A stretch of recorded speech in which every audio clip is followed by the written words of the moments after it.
Joe, the Florida Gators, back-to-back weeks, take down ranked opponents. Billy Napier and Scott Strickland look like geniuses right now.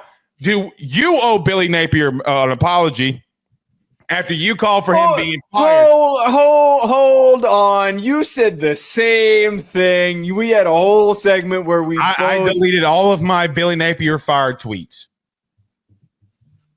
I'll never delete a tweet. I didn't. I'm just messing. But Florida beats Ole Miss 24-17. Your thoughts on this game? Yeah, great performance by Florida. I had a couple of Florida fans that were demanding that we give them a little love. And yeah, certainly I have to. They deserve recognition. I have been one of the biggest supporters for DJ Lagway, for a true freshman, for the way that he's played. He's not perfect. He has not been this pure reason why they're winning, because their run game has been really dominant and their defensive line has stepped up and had some tremendous performances. But we got to talk about the Ole Miss angle with this, man, because Lane Kiffin is the freaking king, Blake, of having an opportunity to meet expectations, just to simply meet expectations. The expectations this year, Ole Miss goes to the playoff. They suffered a bad loss early. They rallied with the big win over Georgia. They're on this path. It's perfect. You get to, get a nice little challenge against Florida. You could win it handedly. It's on the road. You feel good about yourself. And he freaking outcoaches himself in so many situations. We just talked about Kalen DeBoer getting away from running the football. Lane Kiffin's the freaking king of that. He is the best in college football at getting away from running the football. They did this against Kentucky.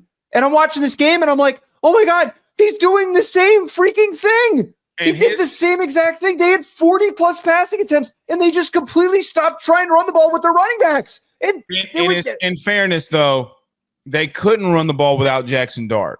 That's the truth. But the problem is Druckens walking out of that door is the biggest miss for him. They went. I get that. That's true. They went and got all these dudes on defense, right? The biggest problem is to your point, in crucial games, look at the three that they've lost. Florida, they couldn't run the ball. LSU, they couldn't run the ball. Kentucky, they couldn't run the ball with their running backs. And they lost all three of those football games. The only one they get is Georgia. So you're 100% correct on that. Them letting Quinshon Judkins leave was a huge mistake and clearly was some sort of a power dynamic shift in the way that Lane Kiffin's personality is. One could assume that he probably wasn't putting up with it, that his star running back wanted more money, and that was what the rumor was. But the fact that we look at this game and Micah Davis has 11 carries, Dominique Thomas has 3 carries, Matt Jones 1 carry, and freaking JJ Pegues has 6 carries in this game and couldn't convert in a number of these short area situations. They knew what was coming. But the problem why I keep yelling about this decision-making in the play calling is that the ball is snapped and you watch Jackson Dart just sit in the pocket. And he is a better quarterback than people are going to be willing to admit that are just going to cherry pick the box score, because you watch him and he's reading the field. He's looking, he's trying to navigate the pressure that's coming in his face, and nobody's open, because you know what's easy to defend? When you just drop everybody into coverage and you just get coverage sacks. That's what happened. That's what happened in this game. Lane Kiffin pissed down his leg once again. I'm so freaking annoyed that I keep falling for this shit. This is how I would recap Ole Miss and their season so far. Mm-hmm. Because they had so much success offensively a year ago, all of their focus went on one side of the football.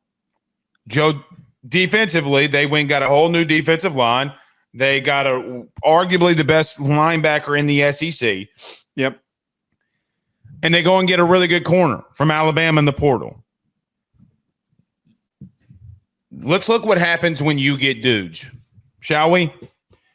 You had a 3-and-out that you forced in the second half to start off the second half. You make Florida a punt, but you fumble the punt or fumble the punt return. You muff it. Florida gets it. Joe, they get a 3-and-out again.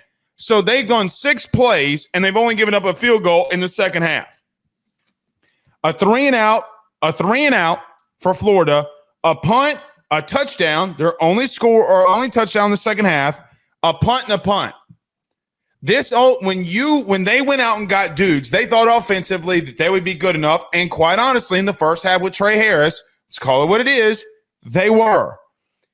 They don't have the dudes. They're thin at receiver. They're very thin at receiver. And running back.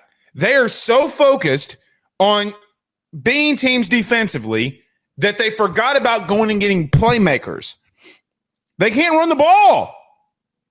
Like, you know why Georgia has the success that they do, Lane? Do you want to know why Bama does historically under Nick? Why all these teams have success? Because they can line up and run the football. And, Joe, I got to be real with you. They can't. They simply cannot. No. And that has killed them all year long. Jackson Dart was their leading rusher for 14 carries and 71 yards. Joe, he had to do too much. He was rattled because he's having to save the entire game over and over and over again.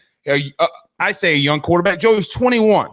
Okay, I know he's a third-year starter, but he's a 21-year-old kid trying to make plays. Playoffs on the line. Everything's ready to go. And I got to be real with you. They didn't help him at all. So everybody's dunking on Jackson Dart. I see it on social media, and I'm like, what are you talking about? Because you did everything that you needed to do in the offseason defensively that, God forbid, Trey Harris, you missed on Juice Wells. You don't have a running game. What did you think was going to happen? So you're putting everything on his shoulders, and here's what pisses me off more than anything. They're blaming him for the entire loss. That is the stupidest thing that I could ever say. No, your coach could not and did not get dudes and run the football. He fumbles the bag more than not. Now, to that point, Joe, I'm going to get to Florida here next, but it's also not as if Ole Miss fans listen, Florida is starting to find a way. When they found out that their coach was coming back and Lagway comes back, Joe, I'm seeing a team that is bought into a head coach, that's bought into a system, and you can't beat them. They're a physical football team. They took it to you. The turnaround's crazy. They have confidence. They thought their coach was going to get fired. They have confidence. Look how crazy it is when you have high talented dudes, okay? It's not as if Billy didn't recruit top 10 classes. Joe, he's in the top 10 every year. But the problem was, hey, our coach didn't get him fired. Oh, we going to run this shit back? Oh, we got Lagway? We're going to smack your ass. They need to finish in recruiting this year. And I don't disagree with you. The confidence right now. The confidence is there, and guys that need to step up are like Tyreek Sapp's a guy that I think is getting better every single week. But before we move on to this next game, I want to just revisit what you just said with Dart. To the losers who looked at the box score and then also tuned in for the final 4 minutes of this game and didn't watch any of it and were trying to shit all over Jackson Dart for the interceptions that he threw, you idiots, one, don't know anything about football. You didn't watch the game. You don't know how to evaluate anything that you're looking at. Those people are so freaking nauseating to try and listen to. You've got no idea what you're talking about. This kid played his ass off for the first 3 quarters, and we're supposed to throw all of that away because he was forced into situations that were not built for him to be successful. He was sold out by his coach. He was sold out by his receivers that weren't getting open. It's not on him. It's not on the kid. The kid is phenomenal. He played a fantastic fucking game. And we're sitting here blaming him for the performance. This is the first show that we've said 3 F-bombs in it, but it's worth it. But okay, this is the one thing I got so pissed off about because I tweeted out about how if there was an SEC quarterback I was going to draft over Quinn Ewers and Carson Beck, it would be Jackson Dart because that kid has so much grit and toughness and has tried to step up to the plate and outperform every difficult situation with his back up against the wall and has been hung out to dry. And all these people were quote tweeting me, be like, "Oh, what a dumbass! Can't believe he said that." It's frustrating sometimes with some college football fans that don't know how the sport works, and they watch 2 plays because they saw it on Twitter. Yeah, 2 things. I want to get to Florida very quickly here. Number 1, I do love the hype for DJ Lagway and what he's getting. the throw that he made when he was being sacked on a third down and converted on that third down was insane. However, he did throw the two touchdowns to Badger, or one of them Badger. He had to look. He's efficient. He's really good. Some of the throws that Lagway is making, quite honestly, Joe, is insane. He's also had another game below 60%. Okay, so I see all. Hold on. I see all the traits. He's going to be insane. All right. However, he was also a massive reason why they continue to stay in the game. Joe, in the second half, he was 0 for 5 on third down. So 5 of the 7 misses that he had came on third down. So again, just want to tamper down. He's a young kid. He's being thrown into a situation and they're getting wins. Pump a little bit of the brakes. 2 years from now, Joe, when me and you were talking about DJ Lagway, this kid's going to be insane. So, we'll talk about that when we get there. Joe, their playmakers are starting to make plays. This slow build for Billy is starting to play off.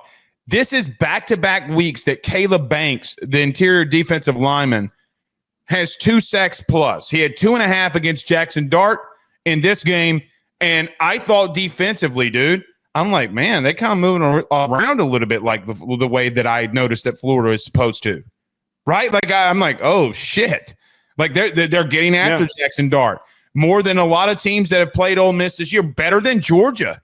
I mean, I'm like, let's be real. Joe, what is the last couple of weeks for Florida if Lagway doesn't go down? Because I remember the tough game against Georgia when Georgia had to pick the ball off late against a walk-on. I mean, if I'm Florida right now, wait, hold on. I don't love to play the whole hypothetical game because, like, Joe, we were firing him 2 weeks ago, and they were beating Georgia when Lagway went down.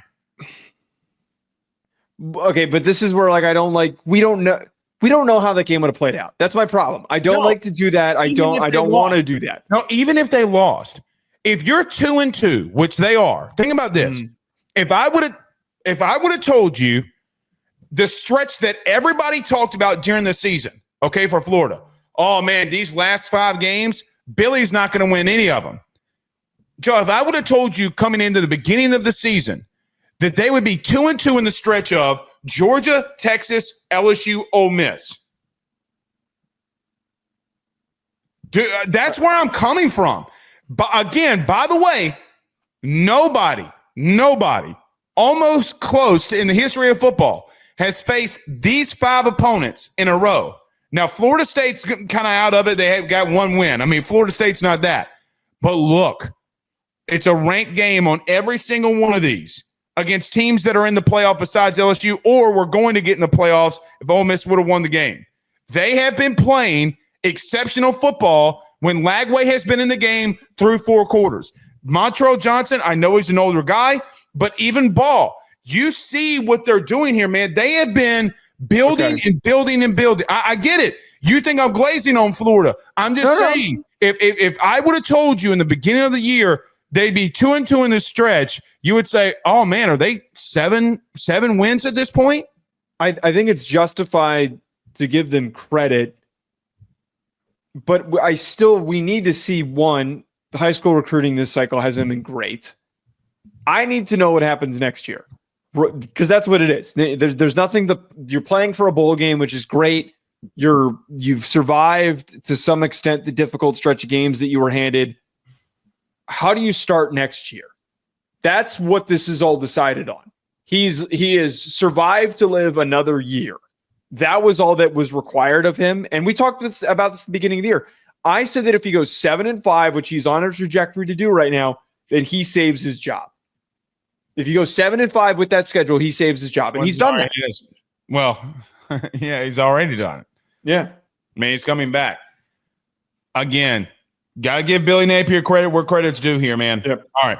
BetOnline remains your top spot for all of your live betting action and contests. NFL, college football, UFC, NHL are all in full swing.